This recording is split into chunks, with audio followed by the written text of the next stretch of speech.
Hey guys, welcome to this Friday's episode of Frugal February, and today we're gonna work on some food prep. I'm gonna show you how to make some really simple things in your kitchen that maybe you didn't know you could make that you can save a lot of money on. So here we go. Okay, so what I have here is a colander full of sprouted chickpeas. So if you guys have never heard of sprouted chickpeas, basically what you do is you take your dried chickpeas and you soak them for about 12 hours, just like you normally do.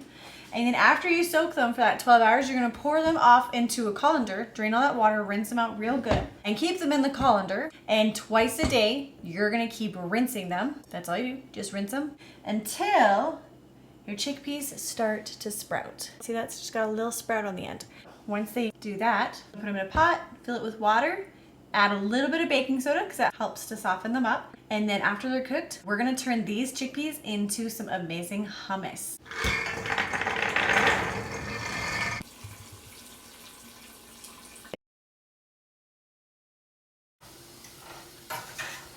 We're gonna turn that on, bring it to a boil. We're gonna just skim all this foam off, and we're gonna turn down the chickpeas till they just simmer until they are cooked and soft. You don't actually have to sprout your chickpeas if you don't want to. I prefer to do that, but honestly, if you just soak it overnight, that's plenty good too. Okay, while those chickpeas come to a boil, I'm gonna show you guys just how incredibly easy it is to make mayo at home using ingredients that you probably already have that tastes really good and is a fraction of the price and so much better for you than the shelf-stable mayo that you get at the grocery store.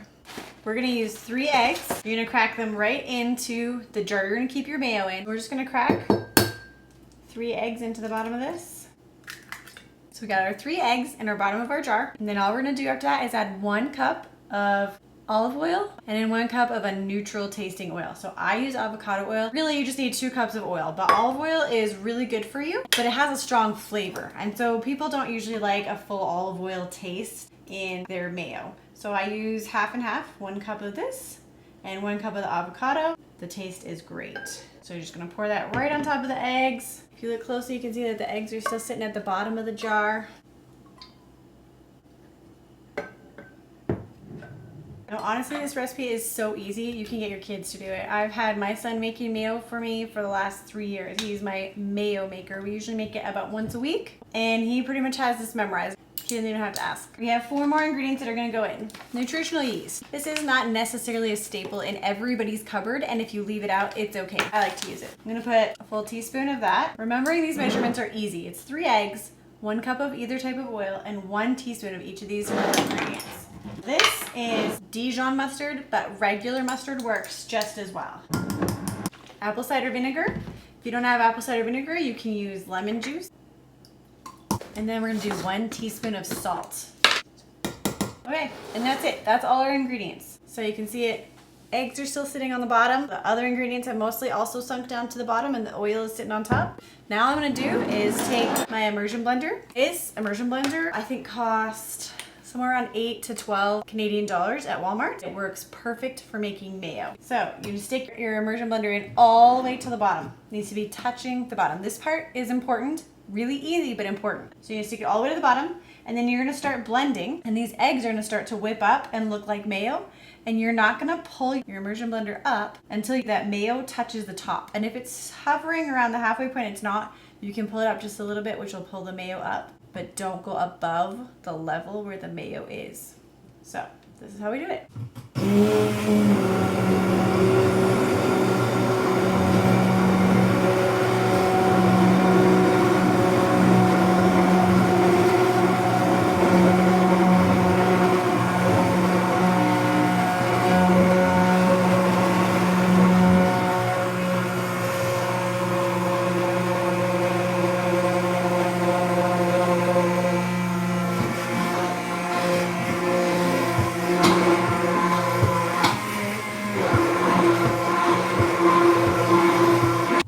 And that's all there is to it. Now you have light, creamy, homemade mayo for a fraction of the price of what you got at the store and way better for you. So I cooked the chickpeas yesterday. They finished a little bit late in the day. I set them aside until today. I drained them after they were done cooking. Now we're gonna make hummus. Soaking dried beans is a great way to stretch $1 because dried beans are really cheap and they expand so much in volume, like 1 or 2 cups of beans goes really far. This is 4 cups of dried chickpeas and it's almost a full good sized pot once they're cooked. I'm gonna make 1 batch of hummus out of this. Now, hummus is really expensive right now. I don't know about where you are, but here hummus is super expensive to buy and we tend to go through a lot. Now, when you're cooking your chickpeas, when you're making hummus, you really want to make sure that they're very well cooked. You want them to be extremely soft. And you can use canned chickpeas for this if you want. Canned chickpeas tend to be a little not overcooked. And so you may want to put them in a pot with some baking soda and cook them a little bit longer to soften them up so that you get a really creamy hummus. We got our chickpeas in here. I put about 3 cups of cooked chickpeas into here. We need lemon juice, tahini, which is sesame seed paste, salt, and we need some ice water, and garlic. Ultimately, however you make it, like once it's done, if you want it a little thicker, a little bit creamier, it's really easy to adjust. You can add more tahini. Tahini is one of the main flavors in it. If you got too much lemon juice, add more chickpeas. If it's not tangy enough, add some more lemon juice. This is just a basic hummus recipe. Now, there are processes, there's orders to this that if you do, you'll probably get creamier, better texture hummus. But we're just gonna go for simple and easy today because really that's what we're trying to do is figure out how to save money and still get through life. So if we're being too particular and too picky about things, then we won't do it because it's too much work. So just throw everything in the food processor and blend it up and you'll have hummus. I will link the recipe that I'm using today in the description.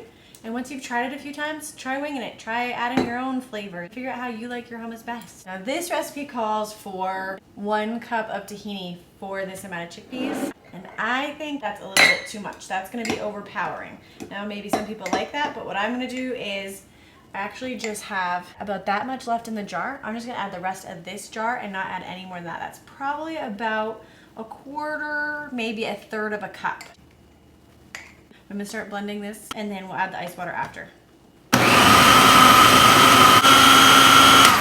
By the way, this food processor I got at a thrift store for about $8. So you don't need to spend a ton of money to get a fancy one. The older ones actually work really well and they power through probably better than the new ones, which tend to overheat. So I like the old ones better and they're cheap. So that's what we got right now. It's not quite creamy yet, it's blended, but that's where our ice water is gonna come in. All right, so I got my ice water. I'm gonna turn this on. I'm gonna take this little cup thing out and run the food processor and slowly add the water.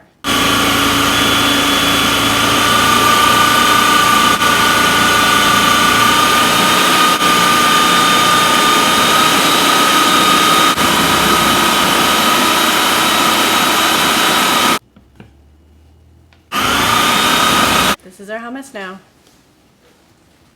Nice and creamy. And that's a good amount. Like this much hummus at the grocery store right now would cost me about $15. So it's a lot cheaper. And that's really good. Wow, that's really good. Now I'm gonna have to write down my new and improved recipe. Yum.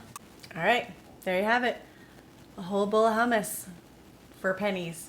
Using dried beans and chickpeas is going to be a lot cheaper than canned, but if you use canned to make hummus, you're still saving a ton of money compared to what you're going to spend to buy the hummus already made. So buying canned is okay too. The one thing to remember is that when you soak or sprout, sprouting is even better, your own dried beans and chickpeas and things like that, they generally cause a lot less gas in your tummy, which is a super benefit. Buying meat to feed a big family can be really expensive. One way that I save money when I'm buying meat is to buy a whole chicken instead of buying cuts of chicken. A whole chicken costs less per pound than buying chicken breast or chicken thighs, and you can get a lot more out of it. Then I save all of my bones and I make a bone broth out of it. It's really simple. This is a chicken that I cooked a couple of days ago. Also, if I don't have time and I know it's gonna be more than a few days, I'll stick the whole carcass, including all the marrow and all of the little bits of gelatin from your stock, into a freezer bag and I put it in the freezer. And sometimes I'll even let it pile up until I have 2 or 3 chicken carcasses and throw them in a bigger pot than this and make a huge pot of bone broth. So all that stuff on the bottom of your pan is really good and makes your bone broth taste even better. So don't miss any of it. Make sure you scrape everything in there, even if it looks gross. Next thing I'm gonna do is add a splash of apple cider vinegar to the bones. It adds good flavor, but also more than that, what it does is it helps to break down those bones so that the nutrients that are in the bones is released into the water. Now I'm gonna fill this pot up with filtered water. We got that full of water. Put it on the stove and set the stove to simmer. And it's gonna simmer, and I'm gonna let it sit there for 24 hours before we do anything with it. Chicken bones, turkey bones, they take 24 hours. Fish bones actually only take about 5 to 6 hours, and if you're doing beef, it's gonna take 48 hours on the stove. This can also be done in a crock pot, which doesn't take up stove space, and you can just leave it in your crock pot for the 24 to 48 hours, which is handy. We talked about making bone broth, but what happens if you don't have any chicken bones or beef bones on hand and you wanna make soup? Well, you can make veggie broth, and you don't have to pay anything to make it. Right here I have a bag of frozen veggie scraps. So every time I peel a potato or peel a carrot or chop an onion and take the skins and the ends off, or cut up a pepper and cut out the core, I throw all my little bits into this bag in the freezer. I just keep it in the freezer and I add to it every time I cut up a veggie. This stuff has all the nutrients in it. Remember when your mom taught you not to boil your veggies because you were boiling all of the vitamins out into the water? Well, that's exactly what we're gonna do. We're gonna dump that whole bag of frozen peels into the pot. We're gonna take that, we're gonna fill it up with water all the way to the top. We're gonna bring it to a boil, and then we're gonna turn it down to simmer. All right, there we go. Water, put it on the stove. Turn that to max till it comes to a boil. And while that is coming to a boil and then simmering, I'm gonna work on making the rest of the soup.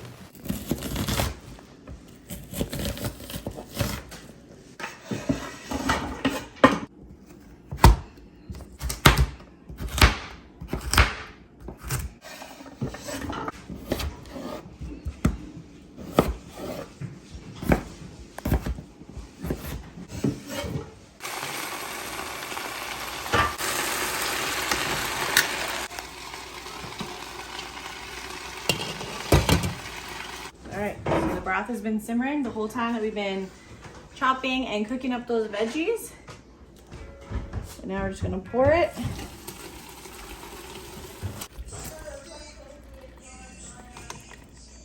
I'm just gonna use the back of my spoon and just squeeze all the water out of it. All right, and from all of that chopping and making the soup, we already have another pile of veggies to add to the freezer for the next batch of veggie broth. Thank you for joining us for this week's episode of Frugal February. If you enjoyed anything in this episode, be sure to check back next Friday for the next episode. And also don't forget to check out the other 2 channels that we are collaborating with. The links for those videos will be in the description, and they have some great ideas and tips and tricks for saving money for Frugal February for you as well. If you enjoyed this content, be sure to check out our other videos. We do a regular weekly vlog, day in the life of a big family style video. Every Sunday we release one of those. Be sure to check those out, and don't forget to like and subscribe. And if you really enjoyed this video, please share it. Thank you.